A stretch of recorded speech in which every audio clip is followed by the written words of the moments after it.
आप सुन रहे हैं समाचार फॉर मीडिया का पॉडकास्ट।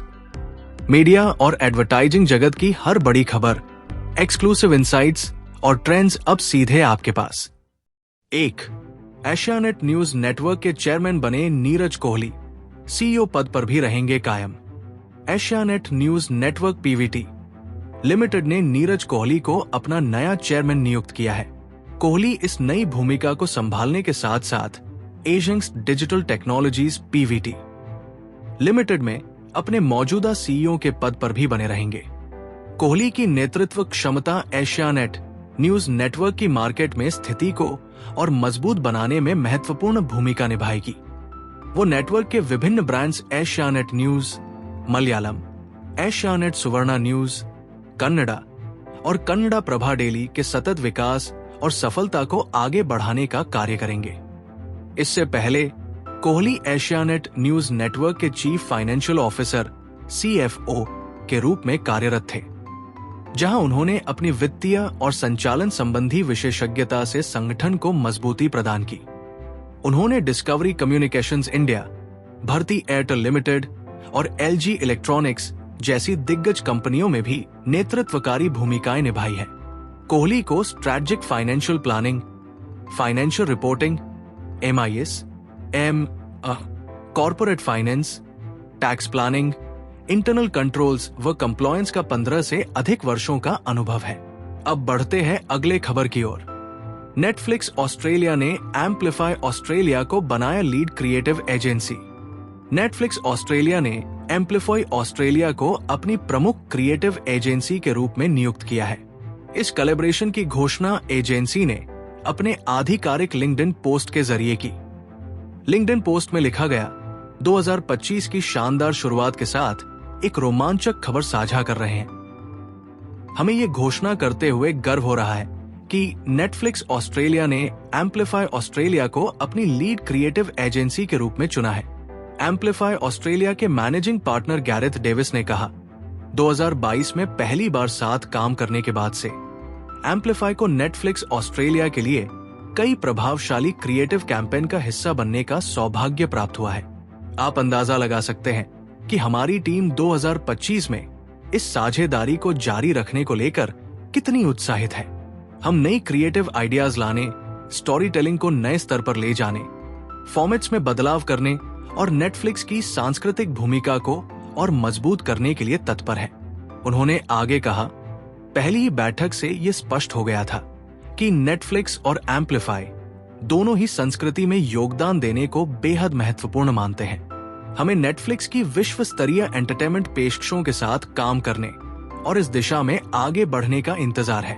अब बढ़ते हैं अगले खबर की ओर। गूगल की कड़ी सर्च पॉलिसी से डिजिटल न्यूज पब्लिशर्स को भारी नुकसान। भारत और दुनिया भर के डिजिटल न्यूज पब्लिशर्स एक बड़े संकट का सामना कर रहे हैं, क्योंकि गूगल ने अपनी सर्च इंडेक्सिंग पॉलिसियों को कड़ा कर दिया है। ये बदलाव उन पब्लिशर्स के लिए खतरा बन सकता है जो अपनी आमदनी के लिए विज्ञापनाधारित मॉडल पर निर्भर है। गूगल ने मार्च 2024 में अपनी कोर अपडेट्स और नई स्पैम पॉलिसी जारी की थी, जिसमें उन वेब पेजों की इंडेक्सिंग पर प्रतिबंध लगा दिया गया है जो स्पॉन्सर्ड कंटेंट, प्रोडक्ट रिव्यू और SEO रैंकिंग के लिए कूपन का इस्तेमाल करते हैं। इस पॉलिसी के बाद फोर्ब्स, वॉल स्ट्रीट जर्नल और CNN जैसे दुनिया के शीर्ष डिजिटल न्यूज पब्लिशर्स की सर्च विजिबिलिटी, खोज में दिखने की क्षमता हाल के महीनों में काफी गिर गई है। कई भारतीय न्यूज पब्लिशर्स के ट्रैफिक में भी बीते 6 महीनों में 25 से 30% की गिरावट देखी गई है। सर्च विजिबिलिटी एनालिटिक्स फर्म सिस्ट्रिक्स के अनुसार इस गिरे हुए ट्रैफिक का वैश्विक स्तर पर कुल मूल्य कम से कम $7.5 मिलियन, करीब 62 करोड़ रुपए आका गया है। इन न्यूज पब्लिशर्स पर आरोप है कि वे थर्ड पार्टी वेंडर्स के साथ मिलकर राजस्व उत्पन्न कर रहे थे। ये वेंडर्स इन पब्लिशर्स के लिए उनके डोमेन पर उनके ब्रांड नाम का उपयोग करते हुए संबद्ध व्यवसाय संचालित करते थे। इसमें भुगतान किए गए कंटेंट, उत्पाद समीक्षाएं, कूपन आदि शामिल थे। प्रमुख अंग्रेजी और हिंदी अखबारों के डिजिटल हेड्स ने हमारी सहयोगी वेबसाइट एक्सचेंज फॉर मीडियाज को बताया, डिस्काउंट कूपन और प्रायोजित लेख पिछले कुछ वर्षों में हमारे ट्रैफिक और राजस्व का एक प्रमुख स्रोत रहे हैं। प्रायोजित कंटेंट हमारी कुल डिजिटल आय में 30% से अधिक का योगदान देता था और कूपनों का योगदान 5 से 7% था। इस तरह के कंटेंट को इंडेक्स करने पर प्रतिबंध लगने का मतलब है कि हम अपनी 1/3 आय खोने के खतरे में। एक्सचेंज फॉर मीडियाज को पता चला है कि जो मीडिया हाउस इन नई पॉलिसी का बार बार उल्लंघन कर रहे हैं, उन्हें जुर्माने का नोटिस दिया गया है। ये झटका ऐसे समय में आया है जब प्रकाशक पहले से ही सर्च इंजनों द्वारा प्रदान किए गए AI ओवरव्यू के कारण ट्रैफिक में गिरावट से जूझ रहे हैं। प्रभाव डालने वाले अपडेट। 5 मार्च 2024 को गूगल ने अब तक का सबसे लंबा और बड़ा कोर अपडेट और स्पैम पॉलिसी के अपडेट लॉन्च किया। इस अपडेट को पूरा होने में 52 दिन लगे और ये 19 अप्रैल को समाप्त हुआ। इन बदलावों के तहत गूगल ने उन वेबसाइटों की रैंकिंग को काफी हद तक घटा दिया जिन्हें उसने ये मानते हुए पहचाना कि वे वास्तविक पाठकों को मूल्य प्रदान करने के बजाय सर्च इंजन ऑप्टिमाइजेशन SEO पर अधिक ध्यान केंद्रित कर रही थी। इस अपडेट की व्यापकता को गूगल के अपने ब्लॉग से समझा जा सकता है। मार्च 2024 का कोर अपडेट हमारे सामान्य कोर अपडेट की तुलना में अधिक जटिल है क्योंकि इसमें कई कोर सिस्टम में बदलाव शामिल है। ये इस बात का भी संकेत है कि हम कंटेंट की उपयोगिता की पहचान कैसे करते हैं। इसमें एक नया विकास हुआ है। जिस तरह हम भरोसेमंद जानकारी की पहचान करने के लिए कई सिस्टम का उपयोग करते हैं, उसी तरह हमने अपने कोर रैंकिंग सिस्टम को बेहतर बनाया है ताकि विभिन्न नवीन सिग्नल और तरीकों का उपयोग करके अधिक उपयोगी परिणाम दिखाए जा सके।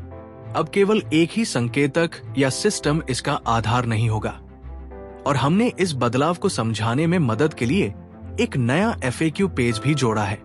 चूंकि ये एक जटिल अपडेट है, इसका रोल आउट पूरा होने में लगभग 1 महीने का समय लग सकता है। ये संभव है कि रैंकिंग में पहले की तुलना में अधिक उतार चढ़ाव देखने को मिले क्योंकि विभिन्न सिस्टम पूरी तरह अपडेट होकर एक दूसरे को मजबूत करेंगे। इस अपडेट के लिए क्रिएटर्स को कुछ नया या अलग करने की जरूरत नहीं है, बशर्ते कि वे पहले से ही लोगों के लिए संतोषजनक कंटेंट बना रहे हों। पिछले साल 5 जून को गूगल ने अपनी पॉलिसी को और अपडेट किया, जिसमें कहा गया कि व्हाइट लेबल सेवाएं जो सर्च रैंकिंग में हेरफेर करने के लिए कूपन को पुनर्वितरित करती है, वे उसकी साइट रेप्यूटेशन अब्यूज पॉलिसी का उल्लंघन करती है। इस अपडेट में यह स्पष्ट किया गया कि प्रकाशनों को दंड से बचने के लिए सीधे व्यापारियों से कूपन प्राप्त करने की प्रक्रिया में सक्रिय रूप से शामिल होना चाहिए। एक विशेषज्ञ के अनुसार FAQ अक्सर पूछे जाने वाले सवालों के पिछले संस्करण में यह स्पष्ट नहीं किया गया था कि प्रकाशनों को यह बताने की जरूरत है कि वे कूपन कहां से प्राप्त कर रहे हैं। यह बदलाव इसलिए किया गया ताकि यह सुनिश्चित किया जा सके कि कूपन कंटेंट पाठकों के लिए वास्तविक मूल्य प्रदान करे और केवल सर्च रैंकिंग बढ़ाने की रन पॉलिसी न हो। इस खबर पर गूगल की प्रतिक्रिया अब तक नहीं मिली थी जब तक ये स्टोरी फाइल की गई। जैसे ही गूगल की प्रतिक्रिया मिलेगी, कॉपी को अपडेट कर दिया जाएगा। चुनौतीपूर्ण समय।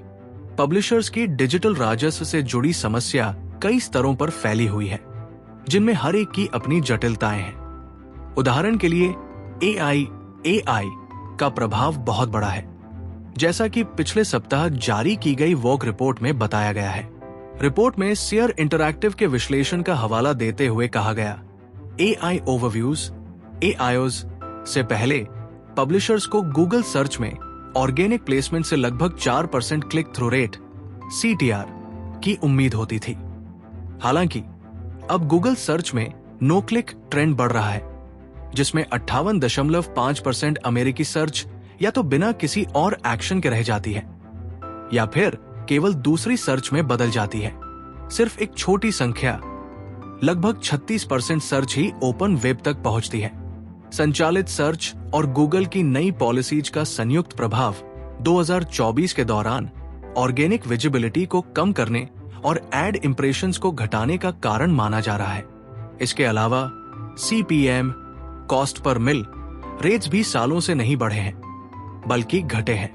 1995 में जब ऑनलाइन विज्ञापन इंडस्ट्री अपनी प्रारंभिक अवस्था में थी, तब अमेरिका में वेब बैनर विज्ञापनों के लिए सीपीएम दरें औसतन $75, लगभग ₹3000 उस समय थी।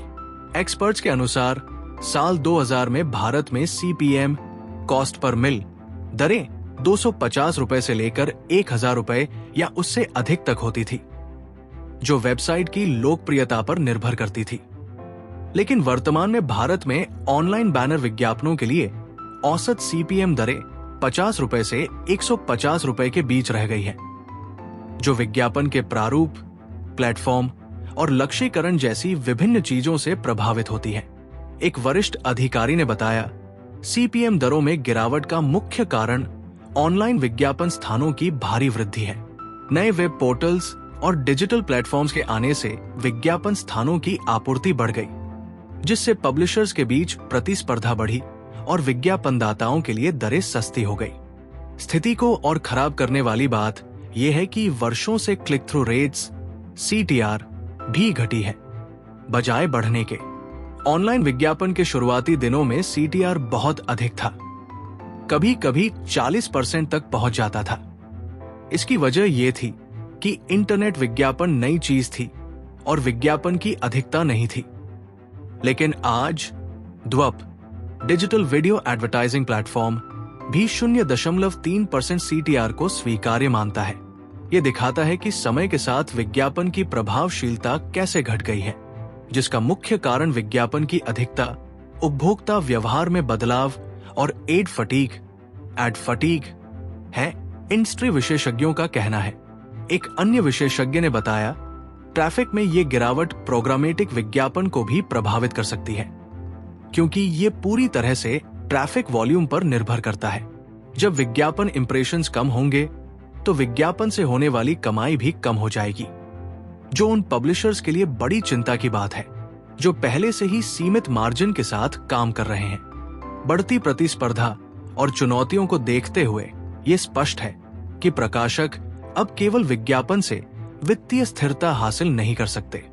कई मीडिया संस्थान नई कमाई रणनीतियों की तलाश कर रहे हैं, जिनमें पेवॉल और premium memberships, event hosting, branded content और नेटिव एडवर्टाइजिंग शामिल हैं। एक प्रकाशक ने कहा, डेटा लाइसेंसिंग भी एक नया राजस्व स्रोत बन रहा है।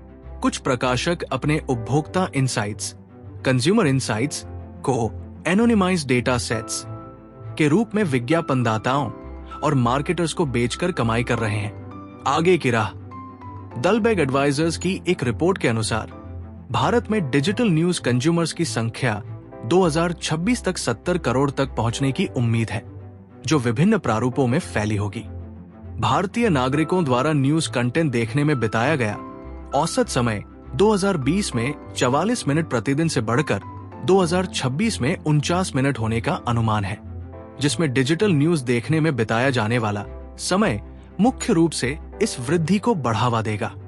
डिजिटल प्लेटफॉर्म ने हिंदी और क्षेत्रीय भाषाओं में ऑनलाइन न्यूजों की पहुंच को भी आसान बना दिया है, और रिपोर्ट के अनुसार इसका उपभोग अंग्रेजी न्यूजों की तुलना में 6 से 8 गुना तेजी से बढ़ने की संभावना है, चाहे वो दर्शकों की संख्या हो या न्यूज देखने में बिताया गया समय। इन वृद्धि अनुमानों के बीच ये स्पष्ट है कि डिजिटल न्यूज पब्लिशर्स के लिए विज्ञापन मॉडल में बड़े बदलाव आ रहे हैं। एक मीडिया एग्जीक्यूटिव ने कहा, इस नए युग में आगे बढ़ने के लिए पब्लिशर्स को इनोवेशन अपनाना होगा, ऑडियंस एंगेजमेंट को प्राथमिकता देनी होगी और राजस्व स्रोतों में विविधता लानी होगी, जो लोग तेजी से और रणनीतिक रूप से खुद को अनुकूलित करेंगे। वे इन चुनौतियों का बेहतर सामना कर सकेंगे और विकसित होते डिजिटल पारिस्थितिकी तंत्र में मजबूती से उभरेंगे। अब बढ़ते हैं अगले खबर की ओर। संसदीय पैनल ने ओटीटी के प्रतिनिधियों से की मुलाकात, कंटेंट रेगुलेशन पर बहस तेज। लोकसभा की स्थायी समिति ने हाल ही में ओटीटी प्लेटफॉर्म्स के अधिकारियों के साथ एक बैठक आयोजित की, जिसमें कंटेंट में कथित अश्लीलता को लेकर चिंता जताई गई। इंडस्ट्री से जुड़े सूत्रों के अनुसार इस बैठक में जियो स्टार, अमेजॉन प्राइम वीडियो और नेटफ्लिक्स के प्रतिनिधियों ने भाग लिया। बैठक की अध्यक्षता भारतीय जनता पार्टी के सांसद निशिकांत दुबे ने की, जो इस संसदीय पैनल का नेतृत्व कर रहे थे। ये बैठक बेंगलुरु में हुई, जिसमें कृत्रिम बुद्धिमत्ता और OTT प्लेटफॉर्म्स को जिन अन्य चुनौतियों का सामना करना पड़ रहा है, उन पर भी चर्चा हुई। सूचना और प्रसारण मंत्रालय के अधिकारी भी बैठक में उपस्थित थे। पिछले साल दिसंबर में इंडस्ट्री ऑर्गेनाइजेशंस ने संसदीय स्थायी समिति के साथ OTT प्लेटफॉर्म्स की वृद्धि और कंटेंट में अश्लीलता को लेकर अपनी चिंता जताई थी। हालांकि सरकार कड़े नियमों पर विचार कर रही है। इंडस्ट्री ऑर्गेनाइजेशंस ने सूचना प्रौद्योगिकी अधिनियम के तहत स्वनियमन का पक्ष लिया है। केंद्रीय मंत्री अश्विनी वैष्णव ने सोशल मीडिया और OTT प्लेटफॉर्म्स के लिए कानूनों को मजबूत करने की आवश्यकता पर जोर दिया था। उन्होंने कहा कि सोशल मीडिया अभिव्यक्ति की स्वतंत्रता प्रदान करता है, लेकिन संपादकीय निगरानी की कमी के कारण बिना जांच परख के कंटेंट भी उपलब्ध होता है, जिसमें अश्लीलता शामिल है, जिससे नियामक हस्तक्षेप की आवश्यकता बनती है। पिछले साल मार्च में सूचना प्रसारण मंत्रालय ने विभिन्न मध्यस्थों के सहयोग से 18 OTT प्लेटफॉर्म्स के खिलाफ कार्रवाई की थी, जिन्होंने अश्लील, गंदा और कुछ मामलों में पोर्नोग्राफिक कंटेंट प्रकाशित किया था। इसके परिणाम स्वरूप 19 websites, 10 apps, 7 Google play store पर और 3 एप्पल ऐप स्टोर पर और 57 संबंधित सोशल मीडिया अकाउंट्स को भारत में ब्लॉक कर दिया गया था। तत्कालीन सूचना प्रसारण मंत्री अनुराग सिंह ठाकुर ने बार बार OTT प्लेटफॉर्म्स की जिम्मेदारी पर जोर दिया था कि वे रचनात्मक अभिव्यक्ति के बहाने अश्लीलता, गंदगी और गाली गलौज को रोके। 12 मार्च 2024 को उन्होंने इन 18 प्लेटफॉर्म्स को ब्लॉक करने की पुष्टि की। ब्लॉक किए गए OTT प्लेटफॉर्म्स में Dreams Films, Voovi, Yessma, Uncut Adda, Triflicks, X Prime, Neon X VIP, Besharams, Hunters, Rabbit, Xtramood, Neuflix, Mood X, Mojflix, Hot Shots VIP, Fugi, Chiku Flix और Prime Play शामिल है। करीब 12 Facebook accounts, 17 Instagram accounts, 16 X, पूर्व में Twitter accounts और 12 YouTube accounts को block किया गया था। अब बढ़ते हैं अगले खबर की ओर। राजस्थान पत्रिका को चाहिए मल्टीमीडिया जर्नलिस्ट, जल्द करे अप्लाई।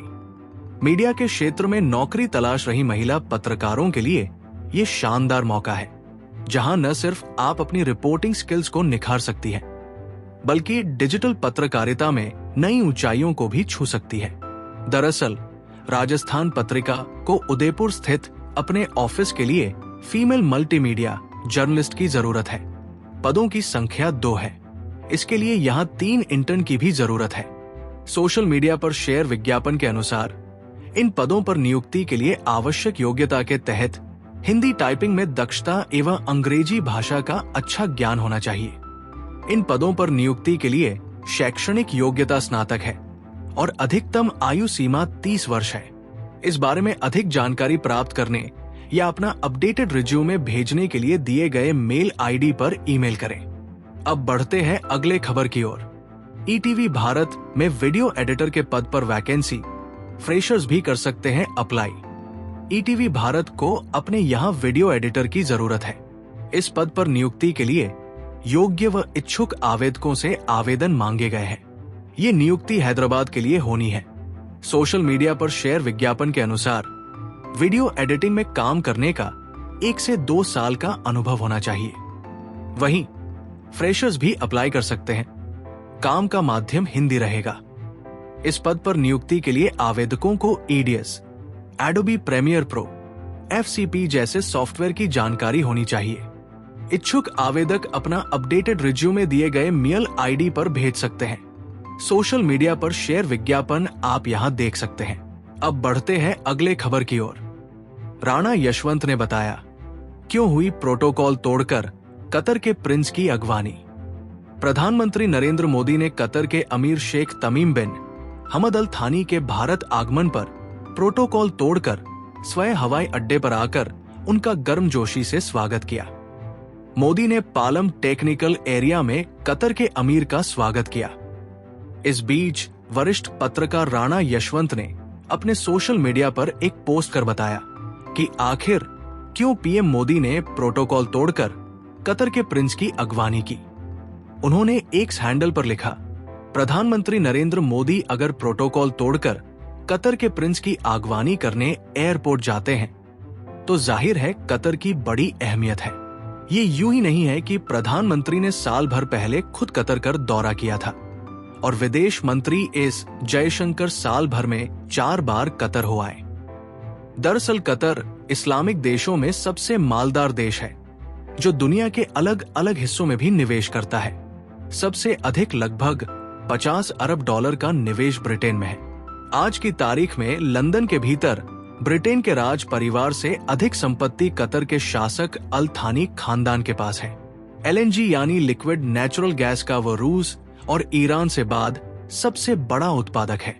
भारत कुल एलएनजी इंपोर्ट का 40% कतर से मंगाता है। इसके अलावा यूरिया, अमोनिया, एथिलीन और पॉलीथिलीन जैसी चीजें भी कतर से बड़ी मात्रा में आयात करता है। इस तरह देखें तो ट्रेड, इन्वेस्टमेंट और एनर्जी में कतर अकेले भारत की बहुत सारी जरूरतों की भरपाई कर सकता है। अब बढ़ते हैं अगले खबर की ओर। मीडिया का एक हिस्सा अमेरिका को खलनायक बनाने पर तुला है। अखिलेश शर्मा। अमेरिका द्वारा अवैध प्रवासियों पर की जा रही सख्त कार्रवाई के तहत एक और विमान भारत पहुंचा है जिसमें 112 भारतीय नागरिक सवार थे। अमेरिकी वायुसेना का ये विमान, जिसे RCH 869 के रूप में पहचाना गया, अमृतसर हवाई अड्डे पर लैंड हुआ। इस बीच वरिष्ठ पत्रकार अखिलेश शर्मा ने अपने सोशल मीडिया से एक पोस्ट की और अपनी राय व्यक्त की। उन्होंने एक्स हैंडल से एक पोस्ट कर लिखा, अवैध प्रवासियों के मामले में मीडिया का एक हिस्सा अमेरिका को खलनायक बनाने पर तुला है। वो बता रहा है कि डिपोटेशन सेंटर में भारतीयों के साथ कैसा दुर्व्यवहार किया गया। अमेरिका ने अपनी सीमा में अवैध रूप से घुसे लोगों के साथ वही व्यवहार किया जो वो करता आया है। इस मामले में खलनायक वे एजेंट है जो लोगों को सपने दिखाकर उन्हें वहां ले गए। आपको बता दें, डोनाल्ड ट्रंप प्रशासन के तहत भारतीय अवैध प्रवासियों को निर्वासित करने का तीसरा बड़ा मामला है। पहले मिली जानकारी के अनुसार इस विमान में 157 लोगों को भारत भेजे जाने की संभावना थी, लेकिन अंतिम सूची में ये संख्या घटकर 112 रह गई। अब बढ़ते हैं अगले खबर की ओर। इस मसले पर बोले विनोद अग्निहोत्री, इसे अटल जी पसंद नहीं करते। गाजीपुर जिले के धामुपुर गांव परिषदीय विद्यालय के सोमवार को मुख्य गेट पर परमवीर चक्र विजेता शहीद वीर अब्दुल हमीद का नाम हटवाने वाले प्रधानाध्यापक को निलंबित भी कर दिया गया है। अधिकारियों के अनुसार हाल ही में रंगाई पुताई के बाद जिले के धामुपुर गांव के स्कूल का नाम बदलकर पीएम श्री कंपोजिट विद्यालय कर दिया गया था। इस मसले पर वरिष्ठ पत्रकार विनोद अग्निहोत्री ने सोशल मीडिया पर एक पोस्ट कर अपनी राय दी। उन्होंने एक्स हैंडल पर एक पोस्ट करते हुए लिखा, काश ऐसा ही विरोध तब भी होता जब फरीदाबाद में महान स्वतंत्रता सेनानी सीमांत गांधी अब्दुल गफ्फार खान उर्फ बादशाह खान के नाम वाले अस्पताल को अटल बिहारी वाजपेयी अस्पताल कर दिया गया था। इसे अटल जी पसंद नहीं करते, उन्हें सरहदी गांधी की अहमियत पता थी, वो उनका बेहद सम्मान करते थे। आपको बता दें, परमवीर चक्र विजेता शहीद वीर अब्दुल हमीद के पैतृक गांव का नाम से देश ही नहीं बल्कि विश्व में विख्यात है। उनके पुराने घर के सामने स्थित प्राथमिक विद्यालय और पूर्व माध्यमिक विद्यालय पर शहीद वीर अब्दुल हमीद विद्यालय का नाम लिखा गया था। अब बढ़ते हैं अगले खबर की ओर। भारत में जियो स्टार करेगा आईसीसी चैंपियंस ट्रॉफी 2025 का प्रसारण।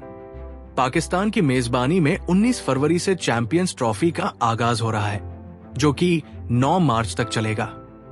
भारत में जियो स्टार नेटवर्क के पास चैंपियंस ट्रॉफी 2025 का प्रसारण अधिकार है। चैंपियंस ट्रॉफी के मुकाबले कराची, लाहौर और रावलपिंडी में खेले जाएंगे। इस टूर्नामेंट में वनडे की शीर्ष 8 टीमें हिस्सा ले रही हैं। चैंपियंस ट्रॉफी के 9वें संस्करण में भारत अपने सभी मुकाबले दुबई में खेलेगा। प्रसारक इस टूर्नामेंट को टेलीविजन और डिजिटल प्लेटफॉर्म्स दोनों पर प्रसारित करेगा। पहली बार किसी आईसीसी टूर्नामेंट को 16 फीड्स और 9 भाषाओं में लाइव स्ट्रीम किया जाएगा।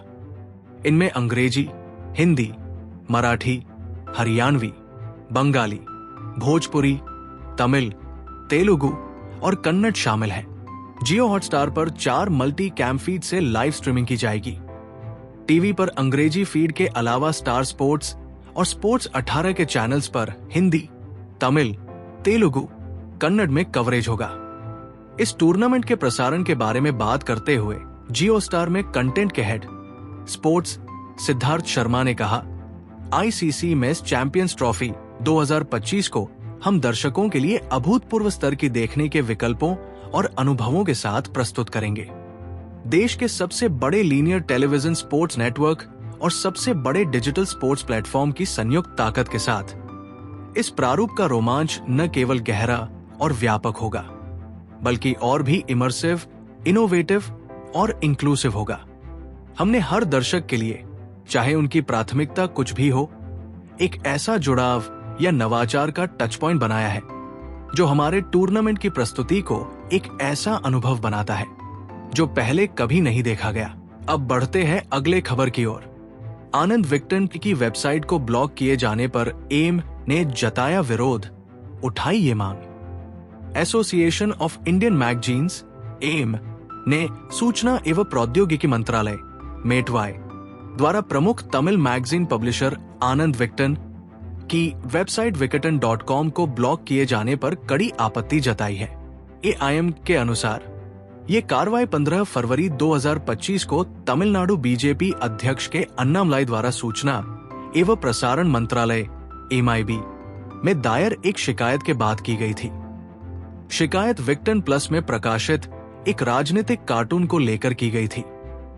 एसोसिएशन ऑफ इंडियन मैगजीन्स ने इस निर्णय की निंदा करते हुए कहा कि मंत्रालय ने बिना किसी पूर्व सूचना, सुनवाई या औपचारिक आदेश जारी किए पूरी वेबसाइट को ब्लॉक कर दिया। केवल एक राजनीतिक शिकायत के आधार पर इतनी बड़ी कार्रवाई किया जाना पत्रकारिता की स्वतंत्रता पर हमला है। विक्टन की ओर से जारी बयान के मुताबिक प्रेस ब्यूरो ऑफ इंडिया के अधिकारियों ने उसी दिन विक्टन के रजिस्टर्ड ऑफिस का दौरा किया और ये जानने की कोशिश की कि विक्टन प्लस प्रिंट में भी पब्लिश होता है या नहीं। वहीं पब्लिशर ने स्पष्ट किया कि ये मैगजीन डिजिटल पब्लिकेशन है। एसोसिएशन ने यह भी उजागर किया कि वेबसाइट ब्लॉक करने के बाद सूचना प्रसारण मंत्रालय ने 17 फरवरी 2025 को इंटर डिपार्टमेंटल कमेटी IDC की बैठक बुलाने का नोटिस भेजा। ये बैठक AT नियम 2021 के तहत वेबसाइट को ब्लॉक करने के अनुरोध पर चर्चा के लिए बुलाई गई थी। एम का कहना है कि पहले ब्लॉकिंग का आदेश दिया गया और फिर सुनवाई रखी गई, जो न्यायिक प्रक्रिया का खुला उल्लंघन है। गौरतलब है कि AT नियम 2021 को कई हाई कोर्ट और सुप्रीम कोर्ट में चुनौती दी गई है। इसके तहत कोड ऑफ एथिक्स से जुड़े नियम 9(1) और 9(3) पर अदालत ने रोक भी लगाई हुई है। एम ने सवाल उठाया कि जब अदालत ने इन नियमों को रोक रखा है, तब भी इस तरह की जांच क्यों की जा रही है। एसोसिएशन ऑफ इंडियन मैगजीन्स ने इस कार्रवाई को मीडिया की आजादी पर सीधा हमला बताते हुए मेटवाई से विकटन.com को ब्लॉक करने के आदेश को तुरंत वापस लेने की मांग की है। साथ ही सूचना प्रसारण मंत्रालय से अपील की है कि जब तक अदालत का स्टे लागू है, तब तक AT नियम 2021 के तहत कोई नई जांच शुरू न की जाए। वहीं एसोसिएशन ऑफ इंडियन मैगजीन्स के प्रेसिडेंट अनंत नाथ का कहना है, ये एक तानाशाहीपूर्ण कदम है जो प्रेस की स्वतंत्रता को कमजोर करता है। सरकार को चाहिए कि वो तुरंत इस फैसले को पलटे और अभिव्यक्ति की स्वतंत्रता की रक्षा करे। अगर आप पत्रकारिता, ब्रॉडकास्ट, डिजिटल मीडिया, एडवर्टाइजिंग और मार्केटिंग इंडस्ट्री से जुड़े हैं या इससे जुड़ी अहम खबरों में रुचि रखते हैं, तो समाचार फॉर मीडिया का पॉडकास्ट आपके लिए परफेक्ट सोर्स है। अगर आप समाचार फॉर मीडिया का न्यूज़लेटर पाना चाहते हैं, तो अभी हमारे वेबसाइट विजिट करें और सब्सक्राइब करें हमारा न्यूज़लेटर और पाएं मीडिया इंडस्ट्री की breaking news, top media professionals के एक्सक्लूसिव इंटरव्यू, डिजिटल और एडवर्टाइजिंग की नई रणनीतियां, न्यूज ब्रॉडकास्ट और प्रिंट मीडिया के लेटेस्ट अपडेट। तो अपडेट रहें और आगे बढ़ें।